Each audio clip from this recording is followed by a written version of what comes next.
Bonjour à tous, c'est Antoine qui vous parle.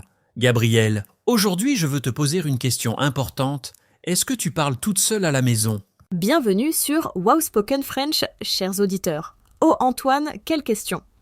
Oui, absolument, je parle toute seule tout le temps. Mais tu sais quoi, ce n'est pas bizarre, c'est une méthode excellente pour apprendre le français. Exactement. Et chers auditeurs, écrivez-nous dans les commentaires. Est-ce que vous parlez français tout seul chez vous? Nous voulons savoir. Alors Gabriel, comment tu fais exactement? Eh bien, chaque matin quand je me réveille, je commence à décrire ma journée en français. Par exemple, je dis « Aujourd'hui, il fait beau, je vais préparer mon café, je vais mettre ma robe bleue. » C'est simple, non? Oui, très simple. Moi, je fais quelque chose de différent. Quand je cuisine, je parle à mes légumes. Je dis « Bonjour petite tomate, tu es rouge et belle aujourd'hui. Je vais te couper maintenant. » Tu parles à tes légumes? Antoine, c'est drôle, mais c'est vraiment une bonne idée. Chers auditeurs, vous pouvez parler à vos objets aussi. Parlez à votre téléphone, à votre chat, à votre plante. Gabriel, j'ai une autre technique. Je regarde des films français et après, je raconte l'histoire à haute voix. Je dis « Le personnage principal s'appelle Pierre. Il habite à Paris. Il aime une femme qui s'appelle Marie. » Oh, c'est génial! Moi, je fais quelque chose de similaire avec les chansons. J'écoute une chanson française et après, j'essaie d'expliquer les paroles avec mes propres mots. Même si je ne comprends pas tout, Exactement. Il n'est pas nécessaire de comprendre tout. L'important, c'est de parler, de pratiquer. Et vous, chers auditeurs, quelle est votre méthode préférée? Écrivez-nous. Antoine, tu sais ce que j'aime faire aussi? Je crée des conversations imaginaires. Par exemple, j'imagine que je suis dans un café à Lyon. Je dis « Bonjour madame, je voudrais un café crème et un croissant, s'il vous plaît. » C'est super. Moi, j'imagine des situations professionnelles. Je dis « Bonjour monsieur le directeur, je suis Antoine, enchanté de faire votre connaissance. Je voudrais discuter du nouveau projet. » Ces situations imaginaires sont parfaites pour préparer les vraies conversations. Et tu sais quoi, d'enfant? On peut aussi parler devant un miroir. Comme ça, on voit notre bouche, nos expressions faciales. Ah oui, le miroir. C'est très utile pour la prononciation. Par exemple, pour dire le son U dans tu peux voir ta bouche dans le miroir. Tu. Exactement. Et chers auditeurs, ne vous inquiétez pas si vous faites des erreurs quand vous parlez seul. C'est normal. Les erreurs sont nos amies. Elles nous aident à apprendre. Gabriel, j'ai découvert une autre chose amusante. Je lis les panneaux, les étiquettes, les recettes à haute voix, tout, même les instructions sur la boîte de céréales. C'est excellent. Lire à haute voix est différent de lire silencieusement. Ça aide vraiment avec la prononciation et la fluidité. Antoine, tu lis combien de temps par jour? Peut-être 15 ou 20 minutes. Pas beaucoup, mais chaque jour. La régularité est très importante. C'est mieux de pratiquer 15 minutes chaque jour que 2 heures une fois par semaine. Tout à fait, chers auditeurs. Commencez petit. 5 minutes par jour, c'est déjà fantastique. Vous pouvez parler pendant que vous vous brossez les dents, pendant que vous marchez. Oh, oui! Moi je parle français pendant mes promenades. Je décris ce que je vois. Je dis « Je vois un chien noir, il court dans le parc. Il y a des arbres verts, le ciel est bleu. » C'est magnifique. Cette technique s'appelle la narration en direct. Tu racontes ta vie comme un film. Antoine, est-ce que tu utilises aussi un enregistreur? Oui, parfois. Je m'enregistre sur mon téléphone. C'est un peu étrange au début, mais c'est très utile. Après, j'écoute et je peux entendre mes erreurs. C'est une méthode avancée, mais très efficace. Chers auditeurs, si vous êtes courageux, essayez. Enregistrez-vous pendant 2 minutes, puis écoutez. Vous allez apprendre beaucoup. Gabriel, parlons aussi des monologues.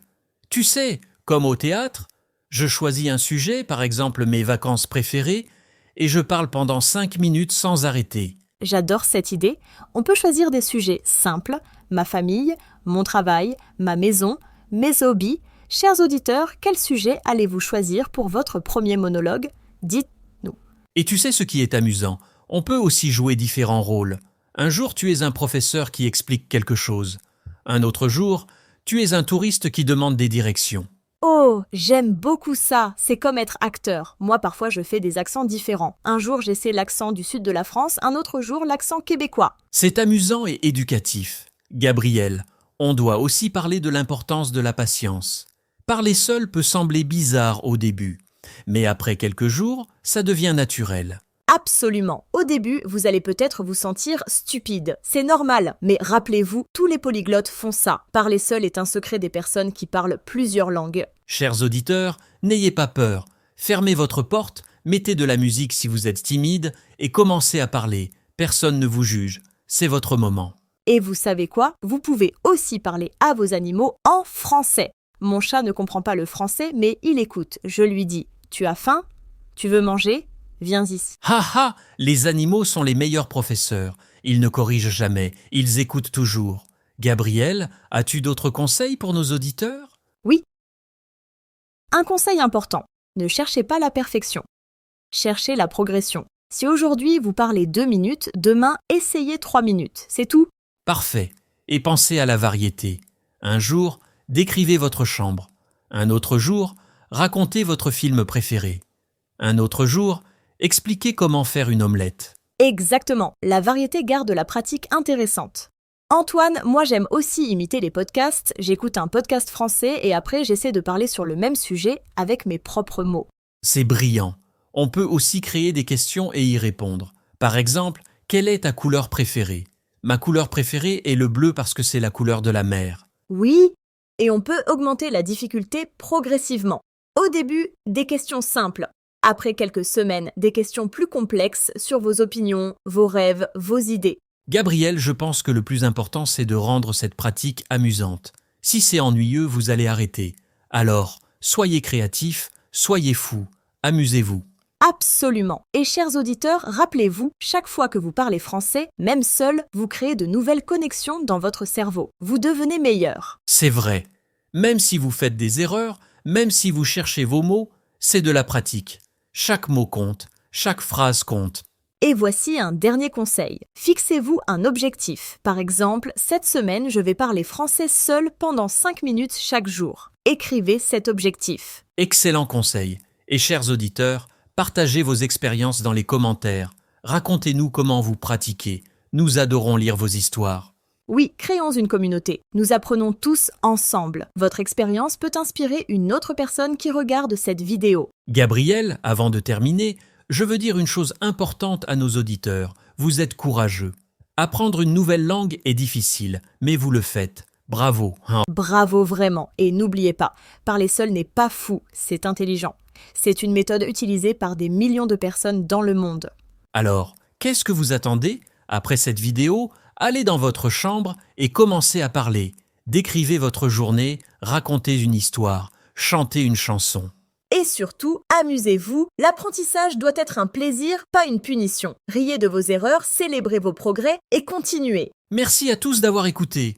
N'oubliez pas de vous abonner à Wow Spoken French, de liker cette vidéo et d'activer la cloche pour ne rien manquer.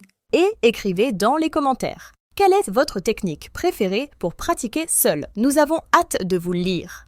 À bientôt, chers auditeurs. Bonne journée à tous et surtout, parlez, parlez, parlez. On se retrouve très bientôt pour une nouvelle aventure en français. Au revoir et bon courage dans votre apprentissage. Vous êtes fantastiques.